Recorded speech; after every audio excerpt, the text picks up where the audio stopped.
Happy Tuesday and welcome back for another exciting episode of the Rocketeer Minute, where each and every day, Monday through Friday, we go over one exciting minute of the greatest adventure movie that Walt Disney's ever made, the 1991 Joe Johnston-directed feature, The Rocketeer. I'm one of your hosts, Jim O'Kane of TVDads.com. And I'm Hal Bryan, an airplane nerd from the Experimental Aircraft Association here in Oshkosh, Wisconsin. Hal, yes? Are you hearing that? Am I hearing? Wait, I am hearing something. You're listening to a special Billy Campbell episode on the Rocketeer Minute. Ladies and gentlemen, Billy Campbell. Oh my goodness. I'm so happy to be back again and be feted that way with that entirely understated. It needs fanfare. a little more. Yeah, it needs a little more. I think we got the cannons. There's no cannons in it yet. So. we can fet bigger. Wow. And for whatever it's worth, I do stand at attention every time that plays. It's just a show of respect and gratitude. Oh, I hope not metaphorically. Anyway. well, here we are back with the Rocketeer himself, Billy Campbell, he always seems to wind up being the title character. I mean, you were the Rocketeer, you were Ted Bundy, or no? Well, Ted Bundy didn't have his own name. Well, it was the stranger beside me. That's true. He was the stranger. And he was the subject of the killing. Right. And now he's John Cardinal, troubled Canadian detective. That's right. And now it's coming up on its second season. So don't stay tuned. If you haven't seen it, go check the first season out on Hulu. But please do. Yes, I'm really tickled with it. Though it's not a ticklesome. Not a very. show. Hey, I've got a Cardinal question. Actually, I was watching. No spoilers because some people haven't seen the whole thing. But there is a scene where you are with a bad guy, and you're inside of a van, and the van happens to suddenly do a 360 along the roll axis. Yes. Was that you in the van? Yes. Well, it was me.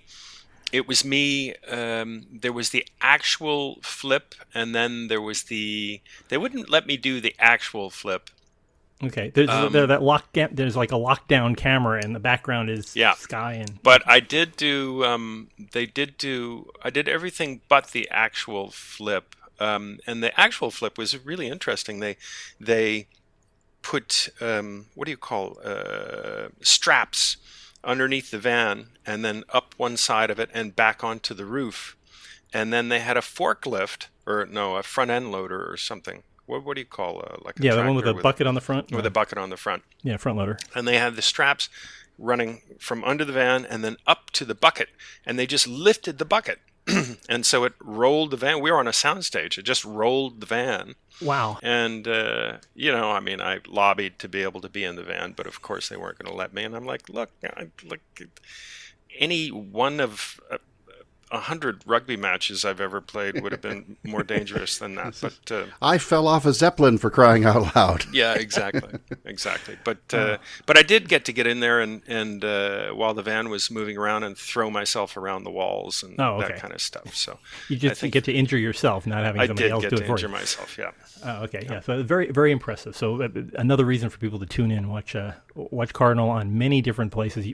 Channel 4 in the UK, and of course Hulu in America, and BBC4, and it had a huge. Actually, it's done really, really well all over in over 100 countries. Let's see, BBC4 on Canal Plus in France, and on Seymour in all of Scandinavia, and many other places as well. Hulu, as you mentioned, in the States. Wow. Exciting! Wow. When you're watching yourself and your voice is dubbed, have you ever heard any very interesting dubbings of your voice, or do you suddenly become a baritone? Or actually, I have never, to this day, Oh no, that's not true. I did watch Enough dubbed in Espanol. Oh, cool. And it was kind of a giggle fest for me. I thought it was quite amusing. It's actually called the movie in Latin America is called Nunca Más. Oh, never again, never more. Yeah. Wow. Interesting. Very nice. You know, to this day, the only episode of SpongeBob SquarePants I've ever seen was in Germany. And I couldn't look away. I speak a little bit of German here and there, and I always do better when I'm over there for a week or so. Right. But watching this episode, I swear to you that they just took one of Hitler's speeches and just brought that in. Anytime SpongeBob was screaming, he was just this manic, screaming, angry German, and it was so surreal. With the jet lag, I didn't know what was happening. I didn't know where I was. Yeah, that was a trip. My favorite dub of anything, if you go to if you get a Blu-ray of Galaxy Quest, there is an audio track where the entire thing has been dubbed, and carefully dubbed, mind you, so it matches lip movements. in Klingon. No, in the Thermians language, which is like screeching. It's all and I am not kidding. It's 2 hour. It's a 2 hour movie, and they do this for 2 solid hours. That's devotion. That is devotion. Oh, that's hilarious. I don't know if anybody's doing the Galaxy Quest minute, but that would be a thing to discuss. Well, they'll have to do an alternate version of the podcast in Thermian, I guess. And wow. Well, we're that talking won't about get old. We're talking about another movie, but it's a pretty good one. It's called The Rocketeer, and I've heard of it. We're still back in the Bulldog, the old Bulldog Cafe, and Spanish Johnny, and is that Mike? Yeah, that's Mike, and Rusty's in the background there with Jeff. Yep. And they're still trying to keep up the premise that they're going to pay money for a flyer for a real special job. Yeah.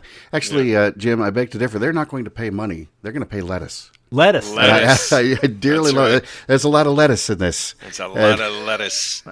A lot of lettuce. I just want to say a lot of lettuce for a while. I know. It just rolls off the tongue. Yeah. With great alliteration and everything. And considering else. that salads are a whole 50 cents here, that's a lot of lettuce. Yeah, that's true. Yeah, lettuce is probably worth its weight in nickel at least at that point.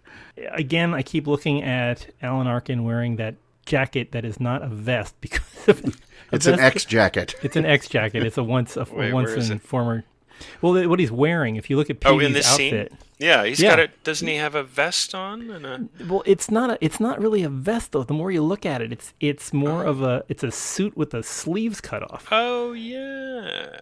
And it gets more and more as the minutes will go on, as you watch later on in this week. It just gets more and more disturbing that he's wearing a suit and he cut he sawed off the sleeves.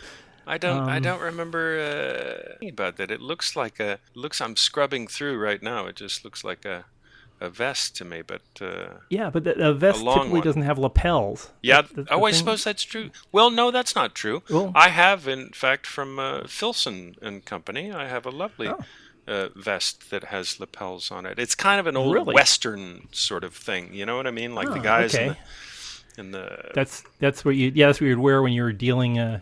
When you're dealing at the faro table, then. Yes, okay? Exactly. So it's the style, not the. Oh, okay. It's just the sleeves look a little rough cut, but that might just be the wrinkledness of the shirt that he's wearing. True, maybe. But this won't be the last time we talk about this, Jim. No. We'll be chatting about this for days. This has become Jim's white whale. I have a question about what's the thing behind Goose in second 17. Is it a blender? Is it a mixer? Is it a coffee pot? What is that? That looks like I was going to say that's sort of a coffee thing. That's what came to my mind. But remember, the coffee pot was over on the other side. The coffee pot was, but maybe the coffee pot was. Maybe that's the percolator part. Percolator or something. Yeah, I think the coffee pot is over there, sort of sitting on either a hot plate or a special thing, a little gas flame for the coffee pot. But this looks to me like maybe the thing that you'd put the coffee pot under to get the coffee and then move it over to the other side. Speaking of old things in the background there, I'm really loving the ice box or the cold cabinets in the background there that you stuff, just cakes and cakes of ice to keep stuff chilled.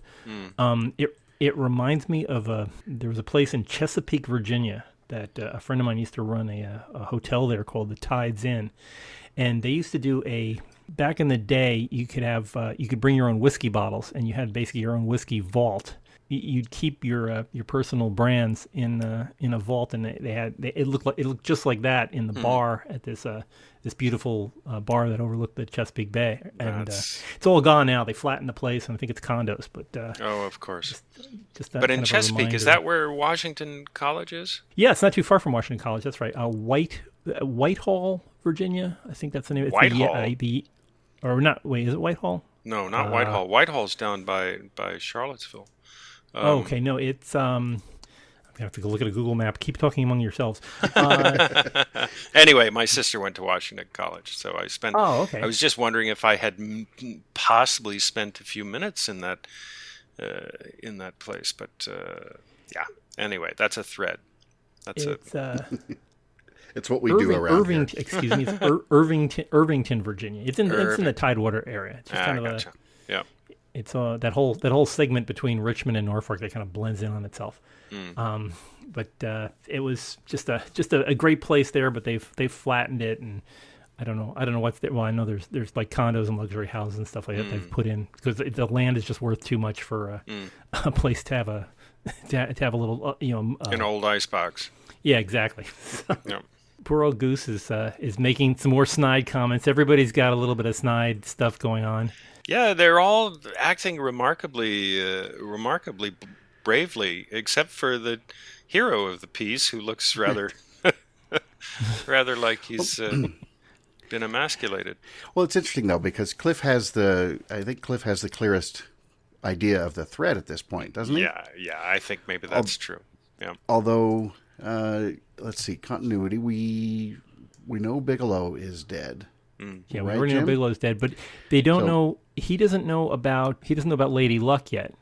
And Right. Cliff doesn't know, or that's not on his radar right now. He doesn't know they're looking for Lady Luck. Right. But doesn't he find out in this? He finds out in the next minute. He's going to. In the next minute, that's right. Yeah, he's going to get that call to the floor, or Spanish Johnny's going to make that call from the florist. That's right. Yeah, florist. It's the florist. Yeah. Hey, yeah. Yeah. Oh my gosh, that just never gets old. But how do they know that his name is Secord? There you go. There you go, picking nits. Yeah. I'm just trying to remember where they came up with the name. One of my favorite little bits of 30s. What do you call it? Patois. Is that the word? Patter? Absolutely. Yes. I guess. And I can't remember. This is from a comedy album of some sort, but they were riffing on this sort of the detective narrating that sort of film noir thing where the detective narrates his story. She came walking in my office. She was a real sweaterful with a great pair of getaway sticks. kind of dame could make a bishop kick out a stained glass window. Oh my gosh, that's fantastic. I think that's from like the Fireside. Is it the Fireside Yeah, Theater? Fireside Theater. Yes, yeah. that's what it is. Theater, yes. Nick Danger, Third Eye, and all that. Yes. Oh man, Yeah. I used to listen to some of those. Years later, Family Guy did a nice, a fun little cutaway pastiche called "Fast Talking High Trousers," and it was just basically guys whose waist came up to their fedoras, and so it was just their eyes peeking over, and just the one I always remember is just well, ain't you a pocket full of firecrackers, and so supposing I am, well, supposing I ain't much for supposing, and it just sort of goes on from there. It lasts about 30 seconds, but these. As a kid, I would have called them Fred Mertz pants, but they go up even higher than that. Yeah. The one I can remember, Philip Marlowe, Humphrey Bogart in The Big Sleep. He said he was trying to explain Lauren Bacall's younger sister Carmen, and he said, "What's she like?" "Oh, she tried to sit in my lap while I was still standing."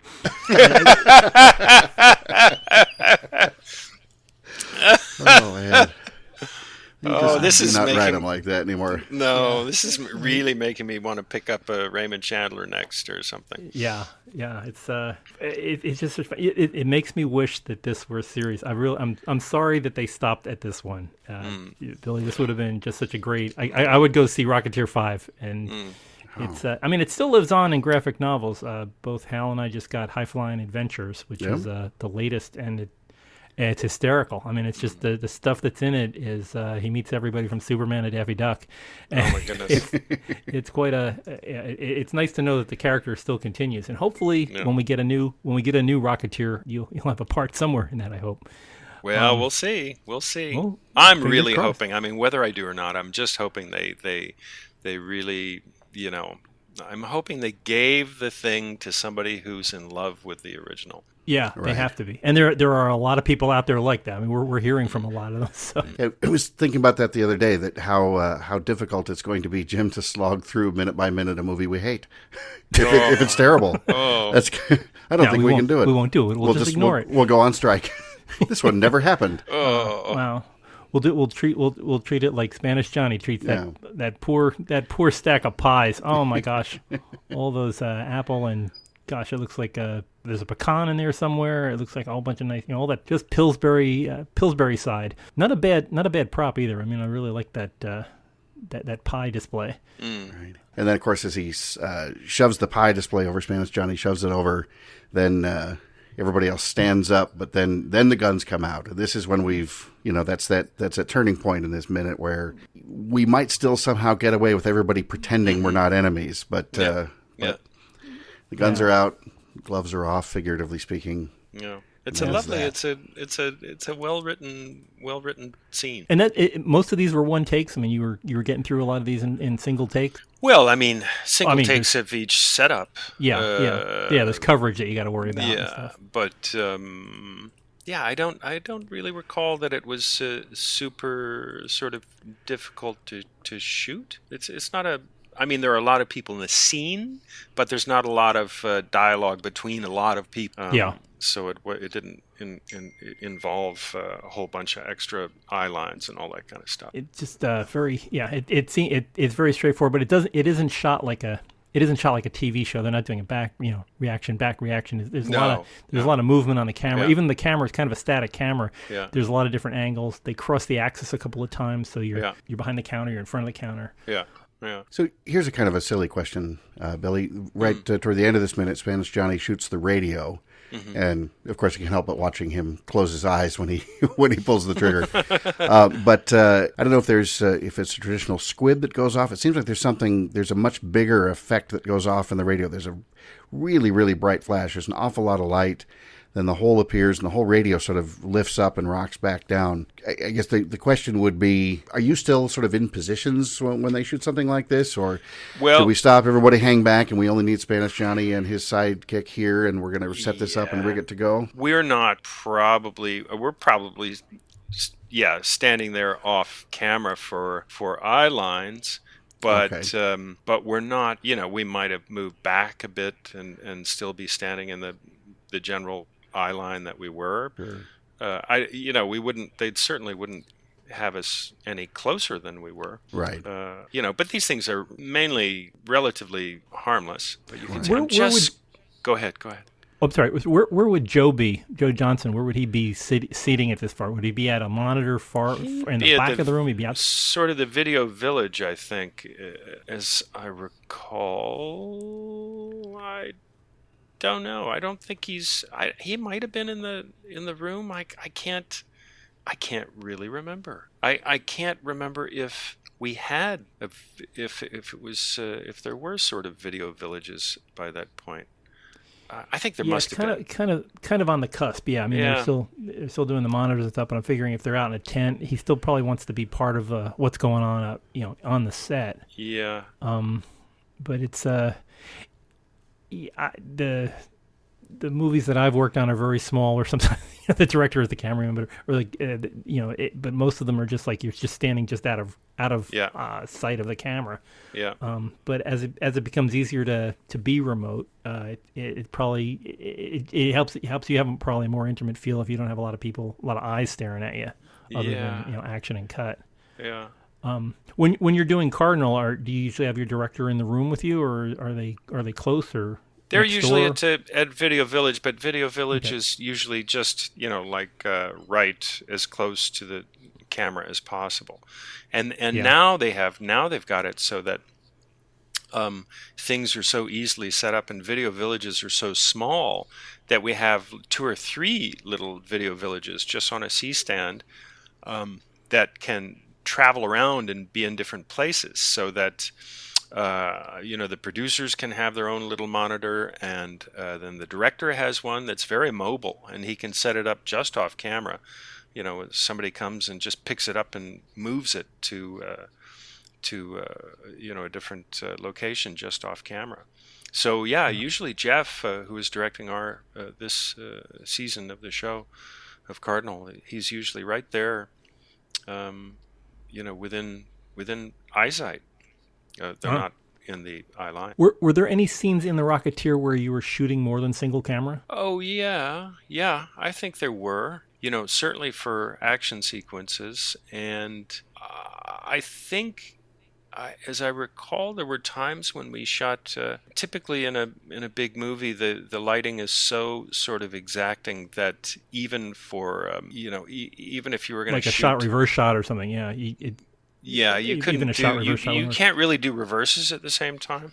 But you can sometimes do two cameras side by side, one with different lenses, shooting a different. Like a master and a close up, or like two kind of close shots of some sort. I don't call a lot of that, but they do. I mean, they do it sometimes to save time, and it can work. Wow. Well, we're looking here at the one of the nice things about having that explosion in the radio is that it lights up the background pretty well. So Hal can tell us all about the minute details of the background. It's kind of the flea lightener. The flea lightener.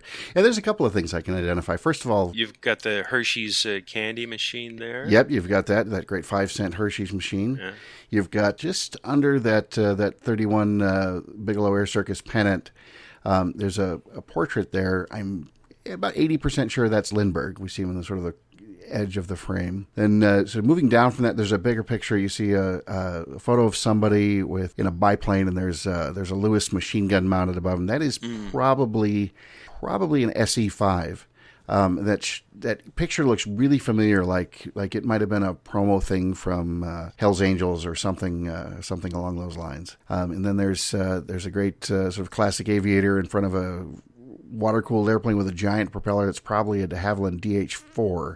That's up there right next to the Tri-Millie's Pies. So that was an early airmail airplane and that sort of thing. I haven't had much luck. There's a couple of midget racers. There's the number 5, which is right on the top of the radio and gets knocked back. And then above the Hershey's machine on the wall, there's another, what we'd call sort of a midget racer from the era. And the frustrating thing trying to track those down sometimes is that they were often one-offs, and then they'd be modified for next year and completely changed the year after that. Then they'd take the wings off and put a different engine on and things. Sometimes they can be a little bit harder to track down, but if I could see it clearly, we could definitely nail it. But once again, it's all absolutely period correct. And mind you, here in the foreground, there's your coffee pot warmer.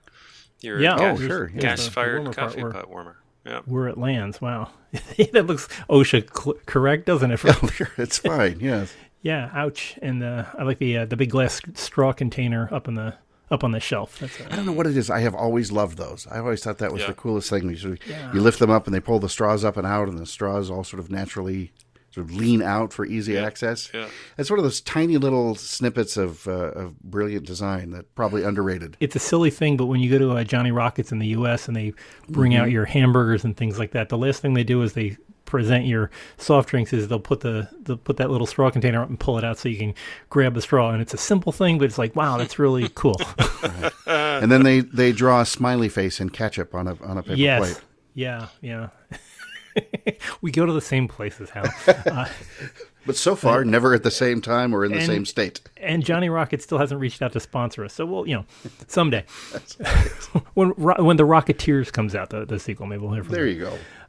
Well, this has been yet another fascinating minute. I noticed the thing was so loud, even Peavy closed his eyes. At that very last second. It was loud. He's got, I've been scrubbing back and forth between him actually shooting in the first shot and the second shot, which is, of course, a different angle in it, and I believe a different gun. It's a different. The first cut, you see the spark fly up from the chamber, and the gun go off. The second shot is, I believe, the gun that just has some powder go out the front, and then they time that with the radio. As I recall, they had to do it a few times to get the timing perfectly right. They didn't have at that point. They did not have the as they do now. They have a little what do you call it? a little like an RF thing or a Bluetooth transmitter or, and a yeah. receiver thing. So Yeah. the gun transmits exactly at the point that the puff of smoke comes out. It transmits a signal that blows up whatever you're shooting at. Ain't technology grand? That's just Yeah. That is amazing. So would they have had multiple radios, or would they have just filled in the little squib holes and kind of reassembled it? Or? No, I'm pretty sure they had multiple radios, or maybe I'm not so sure about that. They had a little. I don't know. Maybe they did. They probably did have at least one other radio in case that would have got smashed to smithereens. We'll have to check with our super fan Mike Bruno if he has one or two of the radios that were. He seems to have every problem from this movie. We know a guy. We absolutely know a guy. There's a collector out there who has it all. Oh wow! So yeah, he even has Jenny's tomato soup stained dress unwashed. You're kidding me? No kidding aside. He has that, and he has the South Seas white dress. He's quite Our first episode with him, we were talking about a little bit earlier on the popcorn box that Paul Sorvino knocks out of the guy's hand. There on the outskirts of Santa Maria. Yeah. And I'm doing what I do, Billy, and I squinting and zooming in and saying, okay, I think it says this and maybe it says that, but I can't quite read this part. This guy comes in. Actually, I'm holding it in my hand right now. Well then, why don't you tell us what it says? Because you are holding it in your hand, and he just So that's the level of good old Mike Bruno's collection, and that's amazing, astounding. Wow. The single prop that I kept from the movie, you can see in the background of a lot of these shots. It's a Bulldog Cafe menu. You do have one. Well, I had one. I gave it away. I think I told you. Oh, that's right. Yeah, right. You did mention that. Yeah. Oh well, all of these things found good homes at mostly at Mike Bruno's house. So. Right. Yeah. Just about anything that survives. Yeah. That's funny. Well, we will pick some more of this up later. Billy, I think you're going to be back on with us on Friday. Indeed, I believe I will. Yes. So we'll check back with you on Friday as we follow the further adventures of. You do get a new name there concerning a condiment. So we'll pick that up on Friday. But right now, since it's only Tuesday, we'll have to check back and talk about this some more. I think Hal, I think it's just you and me tomorrow, but we'll see who. Maybe somebody will turn up. We'll find out. You never know. You never know. Thank you all for listening. If you'd like to keep the conversation going, you can check us out at all the usual social networking sites, Twitter, all that's drilled, Rocketeer Minute. You can go to facebook.com/Rocketeer Minute, go to the big site, rocketeerminute.com, pick up all the old previous episodes, talk about the current episodes, and look for future ones there. Please go to either iTunes or Google Play. Leave us a great review. That always helps us a lot. People, when they read great reviews, they want to listen to our thing. So, and also subscribe there so you get this hot and fresh every day. So we will return tomorrow with some more Rocketeer right here on the Rocketeer Minute. So until then, over and out. Looking forward to it, boys. See you then.